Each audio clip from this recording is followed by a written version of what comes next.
Let's talk.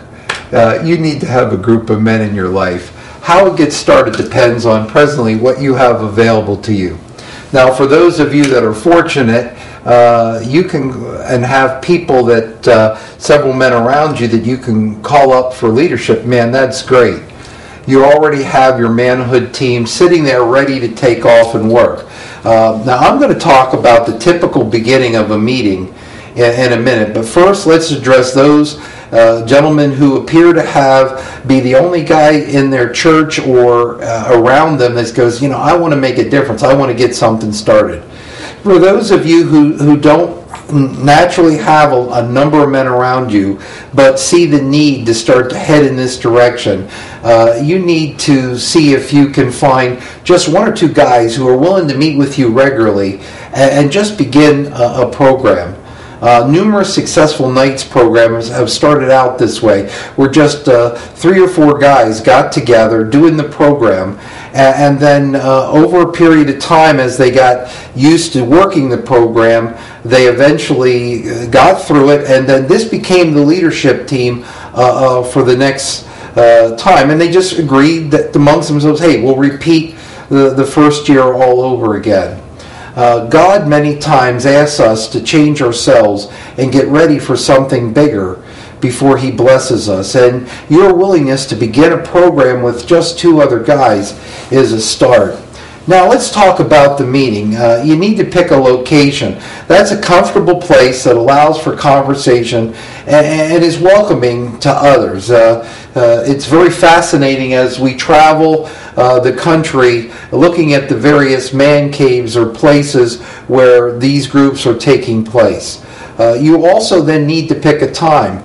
Now, we've seen this work from 6 a.m. in the morning, sometimes on a weekday, to 7 or 7:30 at night. The evening time usually allows for men to have longer conversations with each other because they have to race off from work. And we also discovered that sometimes you'll get a different group of guys out in the day, in the morning, 6 a.m., than you will in the evening. So maybe as your group grows, you might want to offer both time slots. You'll also need to pick a date. These groups have begun at any time of the year, summertime around the clock. For many men are ready for its support the minute they can get it started, and they're anxious to start something in their lives. Our group, the group I belong to, that has about 1,000 guys that are a part of it, we start in September, we end in April. We take a week off at Thanksgiving and about 3 to 4 weeks around Christmas, and then we graduate somewhere in April. One of the first things that you need to decide is whether or not you're going to teach it live or play the videos. If you're new to this, I would suggest most groups start out playing the videos. Now, you also need to decide what each man's role is that's part of your leadership team. Now, don't get blown away by all the roles I'm going to suggest you need, especially if there's only 3 or 4 guys. But what you will find is as men become a part of this, they get excited. And one thing about men is they want to serve. They want to step out and become part of a good thing happening. So you may not have all the roles at the beginning, but eventually a lot of these roles will take place. You have the content role. That person purchases the videos and makes sure the books are there for the first meeting. IT role, the man that is setting up the videos and making sure that the speaker system works, if you have a host, and those kinds of things. You also have a public relations role, and this role is to ensure that everybody around knows about this program and is invited to come. Keep in mind, what we're hoping is to have men who are not traditionally part of the church come to this. And so we have posters that you can download and put up in various locations that would encourage men to kind of come and start to work on their manhood. Now you need somebody who's the administrator role. This is the man who divides the men up that are coming, collects the money. We suggest that you charge somewhere between $20 and $30 for every man for the year. That can be used for snacks, pay for the books, help augment the money that your church is paying for the tape. And it also is important to men because they're more loyal to something that they paid for. And what we do too is we recommend that people are able to be scholarshiped if they don't have the money. The hospitality role, that's important. That's somebody that welcomes each man when he comes in the door and works on providing beverages, make sure the room is set up properly, snacks when available. Somebody that's main job is to make sure that every man has a sense of being welcomed when they show up. You have a sponsor role. These are individuals that go out and find sponsors. We have companies that will help with this, that will donate the snacks, and we give them a little bit of credit for that each week so that there's plenty of food there for people if your group is able to do that, as well as sponsors will provide the scholarship money that's necessary. You also need someone in the prayer or listening role. This program, if it works, and it does work, ends up creating men to look at parts of themselves that they never were able to do before. And they need people that are available to pray and listen to them when they are moved by the material in a way that, despite their desire to have it all together, they need assistance. And so it's not formal counseling. Sometimes it may lead to you encouraging them to see a counselor, but it helps them kind of, if they feel overwhelmed, have a place to take it to. You have the host role. That man is in charge of warming up the men and getting them ready to watch the video. And he dismisses the men into their campfires, into their groups. And it's very important. Guys come in stressed, they're uptight. We want to have them be able to relax, kind of tune in to how things are going. The teacher's role, that is hopefully a man, if you choose to have it taught directly and not through the tapes, deeply in love with God, who's able to present the material humbly and the contents in a way that is stimulating and inspiring.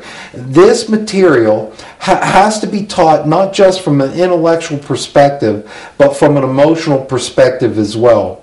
And then you have the campfire director's role. The most important part of Knights of the 21st Century happens with the men discussing and talking about their lives and how to integrate and apply the material. And so this is a very important role. And the campfire director's role is to split the men up into groups and ensure that all the men know what's expected of them in the group sharing process. Nobody dominates the others. And you need to find facilitators who are able to not to encourage each man to share, not dominate themselves, and troubleshoot if there's a particular problem in a group with a camp fire member. Sometimes it's important that members switch groups because of chemistry reasons, and it goes better. Now, when you decide to start this process, along with ordering your material, I encourage you that you call our team and let us know what you are planning so that we can pray for you and be available to you for consultation. As Ecclesiastes says, there's nothing new under the sun, and a lot of the problems that you're going to face, we've talked with other groups about, and we may not be able to help you exactly, but we can give you some ideas that have worked for some other people. At some point, you got to begin the journey. You must start anything to be able to finish it. Most groups begin the first week with a lesson and proceed from there. Now, some have an open house and create a fun experience and talk it up about what's going to occur before, so that they can get as many people to that meeting as possible. Whatever their approach is, the very first meeting you have should stress bringing other men with you, especially men who are new to a church setting. This is what excites us about Knights of the 21st Century, and that is that this was created to bring men into the church where Christian men can grow, and those who do not believe can come and grow with them and start to understand some of the things, not just about manhood, but the author of manhood, which is God. Now, there's a couple of things that you should know. First off, it is essential to get the pastor and the board to buy in for this experience. Despite all your excitement, it is important that this fits well within the church body. And so those of you that lead it need to talk to those in charge and authority about what you desire to do. The second thing is a graduation should be planned and talked about right from the beginning. It's a very exciting thing. It's an opportunity to celebrate men's accomplishments. And there's a lot of men that have never attended a graduation or maybe not even finished high school. And this is an important accomplishment. It's also important to see their family and friends come and be a part of this and celebrate it. It's a good example to their children to see their dads going through a process of growing themselves in a positive way that helps them become more godly. Truth is that a lot of times when we men celebrate in front of others and we make a statement, we're more likely to follow up on it with our behavior. And so graduations also solidify the work being done, because it's hard when you come home after graduation not to be a knight in your home as well. And new group members will come next year because they were part of the graduation and they saw what happened and they're excited about the program and they want to graduate too. Number 3, men can join you at any time because the program does build. Every year my prayer to God is, God, can you help this be better wine for the men? And so we have designed the program so that the guys that have been in it keep getting challenged by different angles, and they can learn more every year about some of the concepts we're dealing with, while the veterans of the group can kind of help the new guys kind of assimilate to the program. Men should be expected to contribute for their books. We just talked about that, which creates more of an appreciation for the program. And scholarships should be used for those who can't pay. Men can expand the impact of this program by taking it into prisons and buying specially designed books for prisons that we have created because they have lots of rules in prisons, and the binding of our regular books can be seen as a weapon. But that way, when the men leave the prison setting because they were part of Knights, and all the guy has to do in prison is get permission, play the tape, and leave a discussion that stays away from controversial issues. When the guys graduate from the prison and they leave there, they then can come to the local church chapter, and that's a way to get, again, more men involved in your church. This works, and the most important ingredient next to God's Spirit is that men will begin to talk to each other about what is significant. So expect growth. You're not putting forth your energy and praying as hard as you are for a miracle not to happen. So I wish you well in your groups. Take care and have a great day.